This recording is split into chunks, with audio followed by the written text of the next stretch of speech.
સેરેબ્રોસોઇડ નામનું તત્વ રહેલું છે ગાયના દૂધમાં અને એ સેરેબ્રોસાઇડ તત્વ મગજને શાંત રાખવાનું કામ કરે છે.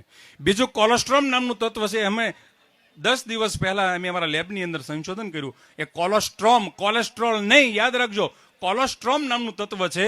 અને આ કોલેસ્ટ્રોમ તત્વ માતાના દૂધ પછી જો કોઈ દૂધમાં હાજર હોય તો ગાયના દૂધમાં હાજર છે. અને એ કોલેસ્ટ્રોમ માનવ શરીરની જે રક્તવાહિનીઓ છે એમાં લોહીને ગંઠાવા દેતું નથી. આ સારામાં સારું કામ કોલેસ્ટ્રોમ કરે છે.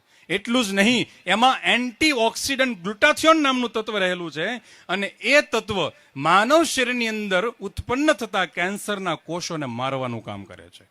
અને એટલું જ નહીં, માનવ શરીરની અંદર કુદરતી રીતે કર્ક્યુમિન નામનું તત્વ બનતું હોય છે. કોઈ કારણોસર માનવ શરીરની જટિલ કેમિકલ ફેક્ટરીમાં કર્ક્યુમિન બનવાનું જો બંધ થઈ જાય તો ગાયનું દૂધ એને રિસાયકલ કરી અને ફરી કર્ક્યુમિન બનાવે છે. અને કર્ક્યુમિન નામનું તત્વ એ કેન્સર